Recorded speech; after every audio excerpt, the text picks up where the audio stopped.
ಈ ಹೊತ್ತಿನ ಪ್ರಮುಖ 25 ಸುದ್ದಿಗಳನ್ನು ಕ್ವಿಕ್ ಆಗಿ ನೋಡೋಣ.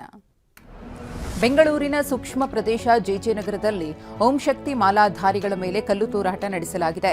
ಇದರಿಂದಾಗಿ ಇಬ್ಬರು ಯುವತಿಯರ ತಲೆಗೆ ಗಾಯವಾಗಿದೆ. ಕಲ್ಲು ತೂರಾಟ ನಡೆಸಿದ ಆರೋಪಿಗಳ ವಿರುದ್ಧ ಕ್ರಮಕ್ಕೆ ಆಗ್ರಹಿಸಿ ಜೆಜೆನಗರ ಪೊಲೀಸ್ ಠಾಣೆ ಎದುರು ಸ್ಥಳೀಯರು ಪ್ರತಿಭಟನೆ ನಡೆಸಿದರು. ಬೆಂಗಳೂರಿನ ಜೆಜೆನಗರದಲ್ಲಿ ಓಂ ಶಕ್ತಿ ಮಾಲಾಧಾರಿಗಳ ಮೇಲೆ ಕಲ್ಲು ತೂರಾಟ ನಡೆಸಿದ ದುಷ್ಕರ್ಮಿಗಳ ಪತ್ತೆಗೆ 2 ವಿಶೇಷ ತಂಡಗಳನ್ನು ರಚನೆ ಮಾಡಲಾಗಿದೆ.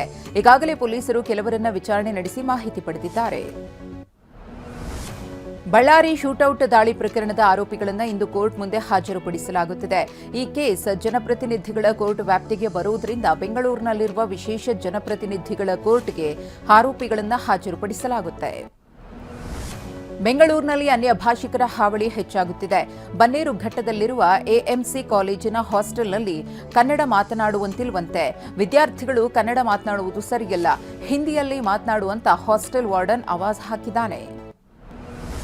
ದರ್ಶನ್ ಅಂಡ್ ಗ್ಯಾಂಗ್ನಿಂದ ರೇಣುಕಾಸ್ವಾಮಿ ಕೊಲೆ ಕೇಸ್ನ ಟ್ರಯಲ್ ಇಂದು ಮುಂದುವರಿಯಲಿದೆ. 57ನೇ ಸಿಸಿಎಚ್ ಕೋರ್ಟ್ನಲ್ಲಿ ಟ್ರಯಲ್ ನಡೆಯಲಿದೆ.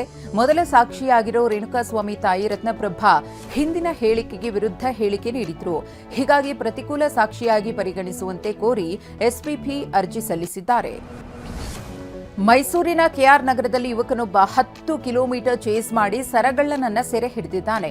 ಕಳ್ಳನೊಬ್ಬ ಮಹಿಳೆಯೊಬ್ಬರ 40 ಗ್ರಾಂ ಚಿನ್ನದ ಸರ ಕಸಿದು ಪರಾರಿಯಾಗ್ತಿದ್ದ.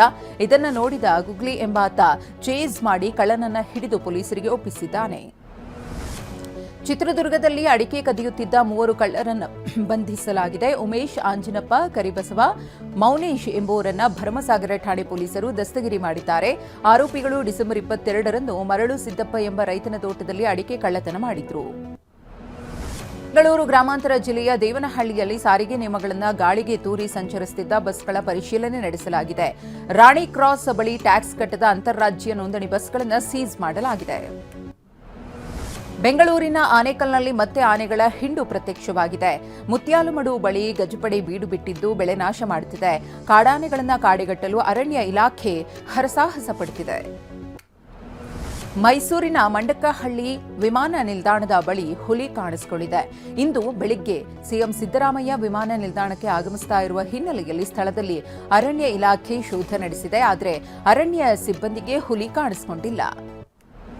ತುಮಕೂರು ಜಿಲ್ಲೆಯ ತುರುವೇಕೆರೆಯಲ್ಲಿ ಚಿರತೆ ಕಾಣಿಸಿಕೊಂಡಿದೆ. ಮಾಯಸಂದ್ರ ತೋಟಗಳಲ್ಲಿ ಚಿರತೆ ಓಡಾಡುತ್ತಿದೆ. ತೋಟದಲ್ಲಿ ಚಿರತೆ ಹೆಜ್ಜೆ ಗುರುತು ಕೂಡ ಪತ್ತೆಯಾಗಿದೆ. ಚಿರತೆ ಸೆರೆ ಹಿಡಿಯಲು ಬೋನಿನ ವ್ಯವಸ್ಥೆ ಮಾಡುವಂತೆ ಸ್ಥಳೀಯರು ಒತ್ತಾಯಿಸಿದ್ದಾರೆ.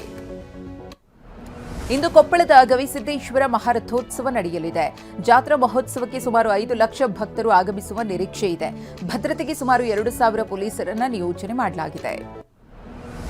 ದೆಹಲಿ, ಹರಿಯಾಣ, ಪಂಜಾಬ್ ಸೇರಿದಂತೆ ಉತ್ತರ ಭಾರತದಲ್ಲಿ ಶೀತಗಾಳಿ, ದಟ್ಟ ಮಂಜು ವಾತಾವರಣ ಮುಂದುವರೆದಿದೆ. ದೆಹಲಿಯಲ್ಲಿ ಕನಿಷ್ಠ ತಾಪಮಾನ 8.1 ಡಿಗ್ರಿ ಸೆಲ್ಸಿಯಸ್ಗೆ ಕುಸಿದಿದ್ದು ರೈಲು ಸಂಚಾರದಲ್ಲಿ ವ್ಯತ್ಯಯ ಉಂಟಾಗಿದೆ.